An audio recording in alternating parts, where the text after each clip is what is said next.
नमस्कार एटॉमी के सभी सदस्यों। मैं आज आप सभी को 100 वर्ष के युग में क्या अलग है इस बारे में जानकारी देने आया हूं। सबसे पहले मेरा परिचय देते हुए, मेरा नाम हुआंग जुनवन है। मैं भविष्य चैनल माई एफ का संचालन कर रहा हूं।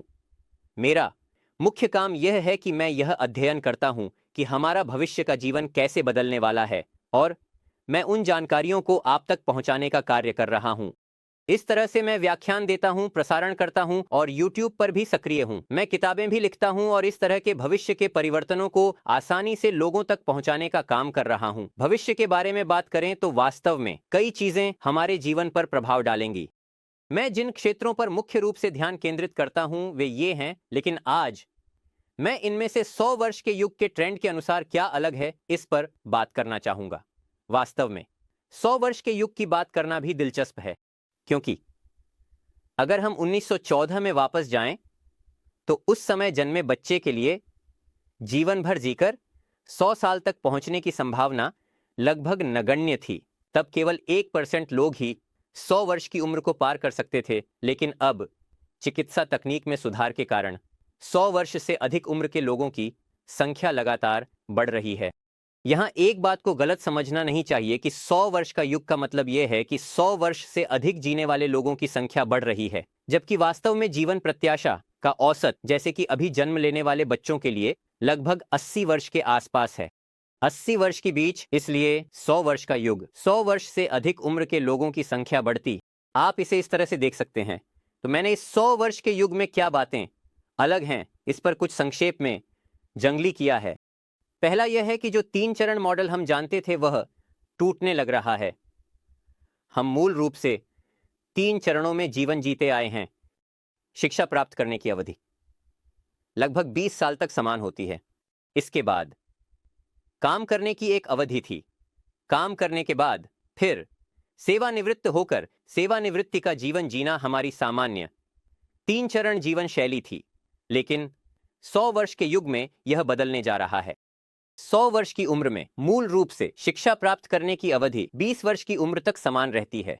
बढ़ता हुआ समय यह है कि हम जिस अवधि में काम करते हैं वह लगभग 80 वर्ष तक बढ़ सकती है, और यही सबसे बड़ा अंतर है, क्योंकि 100 वर्ष जीने के लिए पैसे की आवश्यकता होती है और सेवानिवृत्ति की उम्र को पीछे धकेलना अनिवार्य है। लेकिन अगर हम इसे इस तरह से देखें तो यह 3 चरण मॉडल के समान है। इसमें क्या अंतर है? काम करने के दौरान मुझे लगातार पुनः शिक्षा प्राप्त करते रहना चाहिए ताकि मैं खुद को बदल सकूं। मैं हमेशा नियमित नौकरी में काम कर सकता हूं, लेकिन अब मैं इसे छोड़कर अस्थायी नौकरी भी कर सकता हूं। आप फ्रीलांसर बन सकते हैं, स्टार्टअप कर सकते हैं और विभिन्न भूमिकाएं निभाते रहना आवश्यक है। इसलिए इस तरह की पुनः शिक्षा की आवश्यकता है। इसलिए मैं आपसे कुछ सवाल पूछना चाहता हूं। आप सभी को यह सोचने की आवश्यकता है कि क्या आप अपने जीवन की योजना पारंपरिक 3 चरण मॉडल के अनुसार बना रहे हैं या 4 चरण मॉडल के अनुसार। हमें इस तरह से बहुचरणों के बारे में सोचने की आवश्यकता क्यों है? यह 100 वर्ष के युग का एक और अंतर है।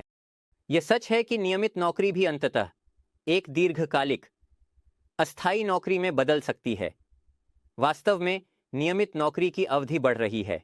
अगर हम आमतौर पर 50 वर्ष की सेवानिवृत्ति की उम्र के बारे में सोचते थे तो अब यह 65 वर्ष तक बढ़ रही है। लेकिन जापान जैसे देशों में 70 वर्ष की सेवानिवृत्ति की उम्र बढ़ाने का प्रस्ताव भी रखा गया है। समस्या यह है कि यहां तक कि यदि 65 वर्ष तक काम किया जाए तो जीवन समाप्त नहीं होता है। यदि हम यह मान लें कि हम 100 वर्ष के युग में जीने जा रहे हैं तो शेष समय में यदि हम 65 वर्ष की उम्र में सेवानिवृत्त होकर केवल घूमते रहें तो यह ठीक हो सकता है, लेकिन वास्तव में बहुत से लोग ऐसा नहीं करते हैं। विशेष रूप से दक्षिण कोरिया जैसे मामलों में OECD सदस्य देशों में वृद्धों की गरीबी दर सबसे उच्च स्तर पर है। इसलिए ऐसे लोग बहुत अधिक होंगे जो इस स्थिति में नहीं हैं। तो नियमित नौकरी में कौन से समस्याएं हैं? 65 वर्ष की आयु तक भले ही मैं कुछ हासिल कर लूं, जब मैं बाहर निकलकर कुछ और करने की कोशिश करूंगा तो अन्य स्थानों पर मेरी क्षमताएं इस तरह से प्रकट होना मुश्किल हो सकता है जैसा कि आपने अभी देखा। उस दृश्य में क्षमता का दफन होने की स्थिति उत्पन्न हो सकती है। मैंने अपने पूरे जीवन में एक ही नौकरी में अपने करियर को आगे बढ़ाया, लेकिन पता चला कि मैं तो एक सुरंग खोदने की कोशिश कर रहा था। इसलिए वहां से बाहर नहीं निकल पाने और कुछ और नहीं कर पाने की ऐसी स्थिति उत्पन्न होने का खतरा भी है। इसलिए जब हम 65 वर्ष की उम्र पार कर लेते हैं और 70 वर्ष के हो जाते हैं, लेकिन यदि हमारे पास किसी संगठन के बाहर आर्थिक गतिविधियों में भाग लेने और आत्मनिर्भर रहने की शक्ति नहीं है, तो यह एक बहुत ही अस्पष्ट स्थिति है कि हमें उन्हें वयस्क मानना चाहिए या बच्चे। हमें इस स्थिति पर ध्यान देने की आवश्यकता है। इसलिए क्या हम कंपनी और संगठन के बाहर भी आर्थिक गतिविधियां कर सकते हैं? यह भी 100 वर्ष के युग में एक महत्वपूर्ण पहलू माना जा सकता है।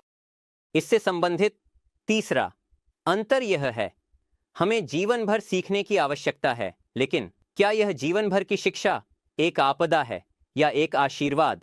इस पर आपको विचार करना चाहिए। हमें 100 वर्ष के युग के दौरान लगातार अपने आप को विकसित करते रहना चाहिए और शिक्षा प्राप्त करनी चाहिए। यदि आप इसे एक आपदा के रूप में देखते हैं तो 100 वर्ष की जिंदगी आपके लिए काफी कठिन हो सकती है। हम यह सोचें कि हमें क्यों लगातार पुनः शिक्षा प्राप्त करनी चाहिए, तो हमें पिछले 100 वर्षों में क्या हुआ है इस पर विचार करना चाहिए।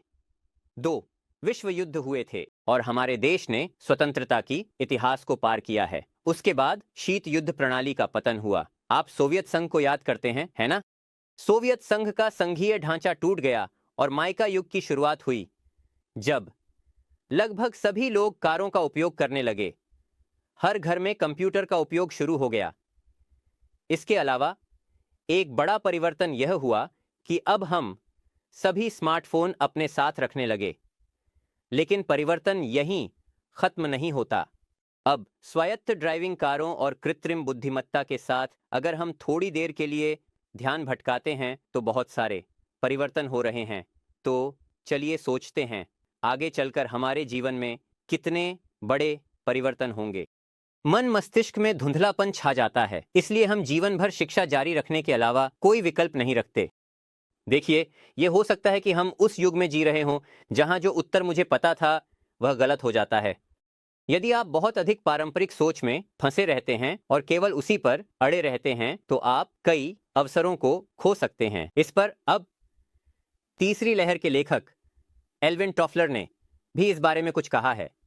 21वीं सदी का अज्ञानता केवल पढ़ने और लिखने में असमर्थ व्यक्ति नहीं है, बल्कि वह व्यक्ति है जो सीखता है, फिर जो सीखा है उसे भूल जाता है और फिर से सीखने में असमर्थ होता है। क्या आप लोग 21वीं सदी की अज्ञानता के शिकार तो नहीं हैं? इस पर विचार करना अच्छा होगा। केवल पढ़ने में सक्षम होना ही अज्ञानी नहीं होना है। तो चलिए एक बार सोचते हैं कि सबसे पहले आप सभी के लिए वर्तमान कार्य क्षेत्र में विशेषज्ञता को बढ़ाना भी सफेद युग में जीने के लिए एक महत्वपूर्ण और प्रभावी तरीका हो सकता है। आप शायद उन क्षेत्रों में करियर परिवर्तन के बारे में सोच रहे होंगे जहां आप अभी अच्छा कर रहे हैं, जिनमें आपकी रुचि है या जिनमें आपने पहले काम किया है, और आप पूरी तरह से अलग करियर में बदलाव करने की कोशिश भी कर सकते हैं। इसके अलावा जो काम मैंने शौक के तौर पर शुरू किया वह बाद में पेशेवर बन जाता है, मैंने पसंद किया और लाभदायक हो जाता है। इसलिए यदि आप थोड़ा निवेश करते हैं तो यह आपके लिए अच्छा हो सकता है। और मुझे लगता है कि आपकी आय को प्रणालीबद्ध करना भी बहुत महत्वपूर्ण होगा। 100 वर्ष का युग, दीर्घकालिक जीवन जीना वास्तव में ऐसा ही लगता है। दीर्घकालिक जीवन मुफ्त नहीं है। बहुत सारा पैसा लगाना होगा और जीवन भर काम करना होगा। लेकिन अगर शरीर ठीक नहीं रहता है तो यह भी आसान नहीं हो सकता। इसलिए आपको यह सोचना चाहिए कि आय को कैसे प्रणालीबद्ध किया जाए। महत्वपूर्ण बात यह है कि इस 100 वर्ष के बहुचरण जीवन के दौरान मुझे यह तय करना होगा कि मुझे क्या चुनकर अध्ययन करना चाहिए। और यह स्थिति भी उत्पन्न हो सकती है कि जब मैं 70 या 80 के पार पहुंच जाऊं तब भी मुझे अपने करियर का निर्णय लेना होगा। उस प्रक्रिया में मेरे विचार में सबसे महत्वपूर्ण चीज लचीलापन है। जब हम जीवन जीते हैं तो हम ऐसे लोगों को अक्सर देखते हैं, मैं उस काम को कैसे करूं, मैंने तो केवल यही पढ़ाई की है, मैं यह कैसे करूं, मैंने जीवन भर केवल यही किया है, मैं यह कैसे करूं। इस तरह हम कुछ लोगों को देखते हैं जो अपने क्षेत्र में पूरी तरह से फंसे हुए हैं। और यह केवल बुरा नहीं हो सकता, लेकिन केवल जिद पर अड़े रहने के बजाय एक व्यापक दृष्टिकोण अपनाना और लचीले ढंग से बदलावों का सामना करना भी सफेद युग में जीने का एक तरीका हो सकता है। तो मैं आपसे एक और सवाल पूछना चाहता हूं, क्या जीवन भर की शिक्षा आपके लिए एक आशीर्वाद है या एक आपदा? अगर आप इसे सीखते हुए एक आनंदमय जीवन जीते हैं तो मुझे लगता है कि यह एक बार की जिंदगी को अच्छे से जीने का एक अच्छा तरीका हो सकता है। इसलिए चौथा जो संबंधित है वह यह है कि हम अपने जीवन में विश्राम के क्षणों का अनुभव करेंगे। उस विश्राम अवधि को पुनः शिक्षा और पुनः चार्जिंग के समय के रूप में कैसे बिताया जाए, यह भी काफी महत्वपूर्ण होता जा रहा है। जैसा कि मैंने पहले कहा, हमें काम करते समय लगातार पुनः शिक्षा प्राप्त करनी होगी और परिवर्तनों के साथ अनुकूलित होना होगा। इस बीच हमें वह विश्राम समय मिल सकता है जिसकी हम चाहते थे या नहीं चाहते थे। 20 की उम्र में आराम कर सकते हैं, 30 की उम्र में आराम कर सकते हैं, 40 की उम्र में आराम कर सकते हैं। मैं चाहूं, आराम का समय आ सकता है। आप इस समय का उपयोग कैसे करेंगे? क्या आप बस यह सोचकर बैठ जाएंगे कि नौकरी नहीं है, इसलिए कुछ नहीं कर सकते? ऐसा करना थोड़ा समय की बर्बादी है। इसलिए इस समय और इस संक्रमण काल का सही उपयोग करना भी काफी महत्वपूर्ण लगता है। अच्छी तरह से आराम करना भी महत्वपूर्ण है। इस अवधि में किसी प्रकार की पुनः शिक्षा प्राप्त करके खुद को एक स्तर ऊपर उठाना भी बहुत महत्वपूर्ण नहीं होगा, ऐसा मुझे लगता है। इस कारण से हमें इस शिक्षा में थोड़ा पैसा भी लगाना पड़ सकता है। बेशक सरकार से बहुत समर्थन मिलता है, लेकिन इसके कारण हमें वित्तीय दृष्टिकोण से यह सोचना होगा कि क्या है। पहले के 3 चरण जीवन मॉडल के मामले में जब हम उच्च विकास के द्वार में थे, तब हमें जीवन भर की नौकरी का आश्वासन दिया गया था और यदि हम जुड़े रहते थे तो वेतन भी बढ़ता था। इसलिए जब हम नौकरी शुरू करते हैं तो हम पैसे कमाना शुरू करते हैं, वेतन बढ़ता है और संपत्ति जमा होती है। फिर हम सेवानिवृत्त होते हैं और संपत्ति में गिरावट आती है। यदि हम पारंपरिक 3 चरण मॉडल के अनुसार जीते आए हैं तो भविष्य में हमें चाही गई या न चाही गई इस विश्राम अवधि का सामना करना पड़ेगा और इस विश्राम अवधि के दौरान मुझे पैसे खर्च करने होंगे और पुनः शिक्षा प्राप्त करते समय हमें पैसे भी खर्च करने पड़ सकते हैं। इसलिए इस अवधि के दौरान हमें अपनी वित्तीय स्थिति को तैयार करने की आवश्यकता है।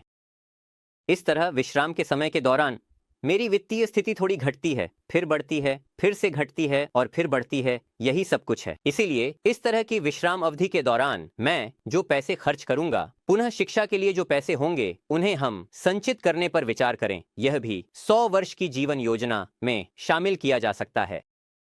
इसलिए यह इस बात पर निर्भर करेगा कि आप अपने विश्राम काल का कैसे उपयोग करेंगे, जिससे 100 वर्ष के युग में बदलाव आ सकता है।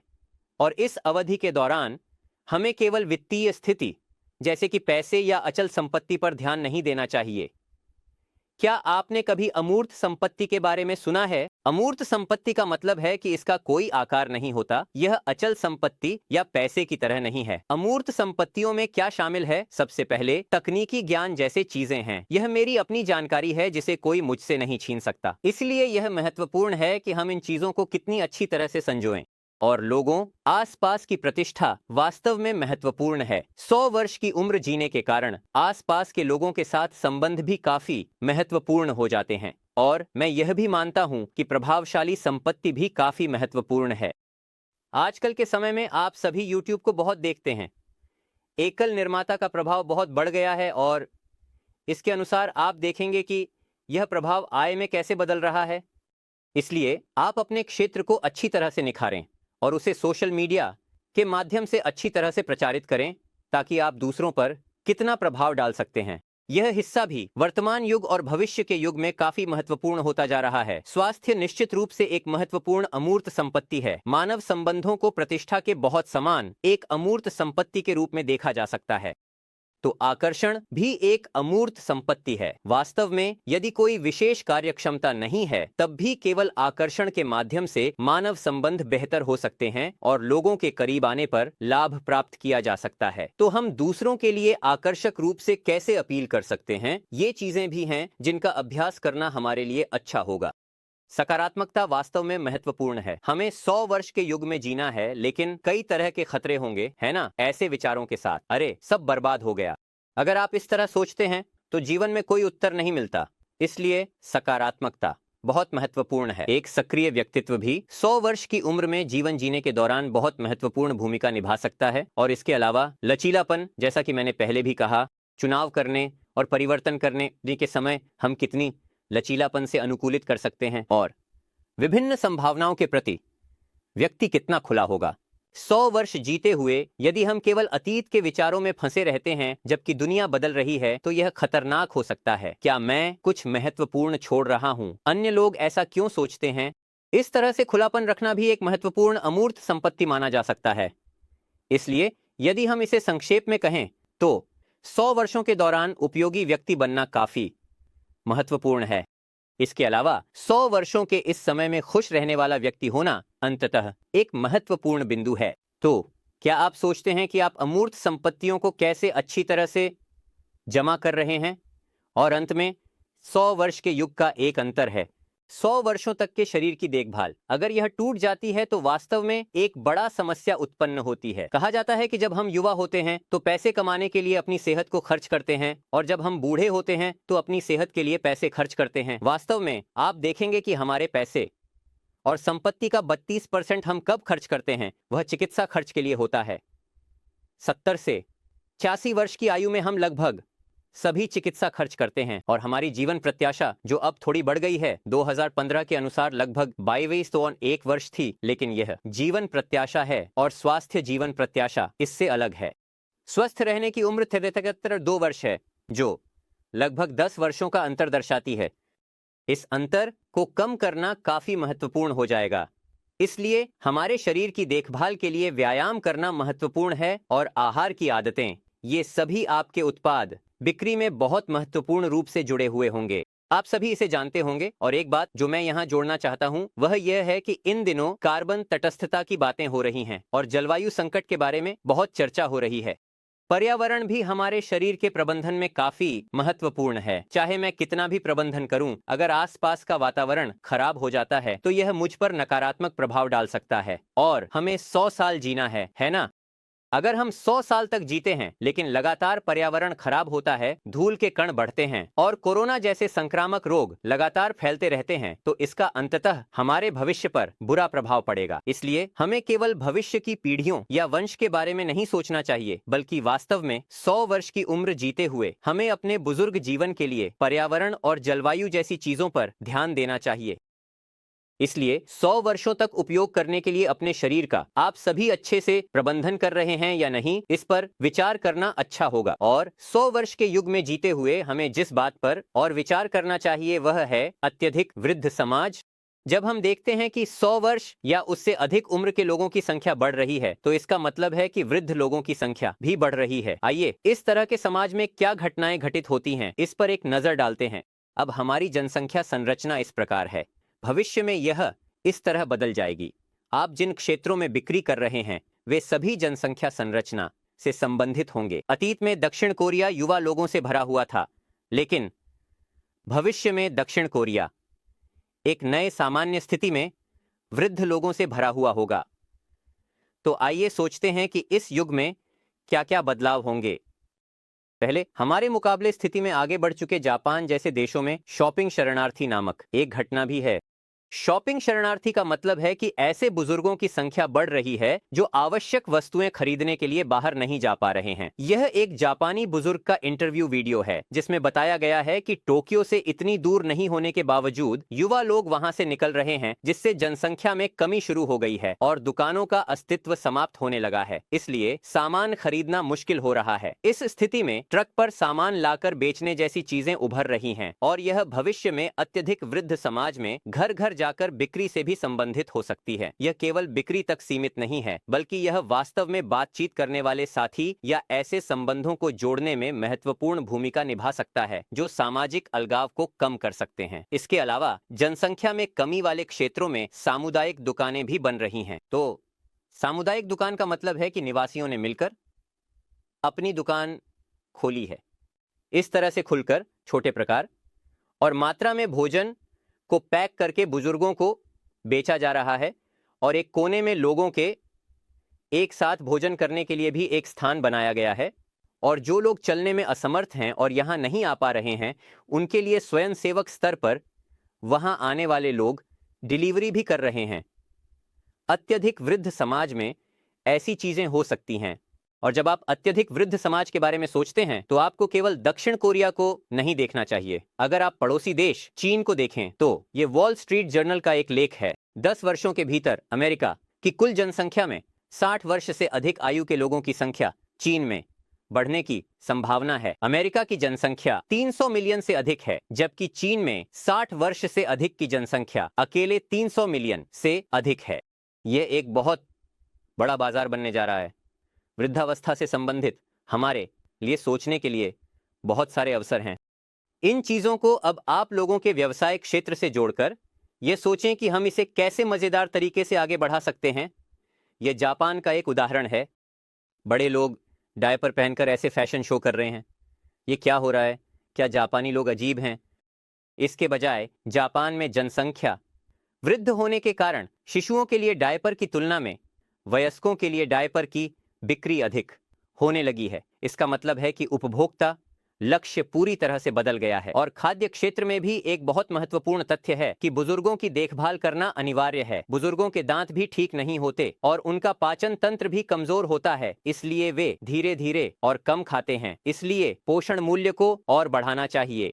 आखिरकार ये स्वास्थ्यवर्धक उत्पाद काफी महत्वपूर्ण हो जाएंगे। और इसके साथ संबंधित खाद्य पदार्थों में क्या है, जैसे कि खाने में आसान, थोड़े नरम खाद्य पदार्थ। इस तरह के यौनवासिक भी भविष्य में बहुतायत में उत्पन्न होंगे और पूरी तरह से प्यूरे रूप में तैयार करके चिकन के पैर के आकार में 3D प्रिंटर से प्रिंट करने वाली ऐसी जर्मन कंपनियां भी उभर रही हैं। पोषण मूल्य, स्वाद और इस तरह की चीजों पर ध्यान देने के अवसर उत्पन्न हो रहे हैं।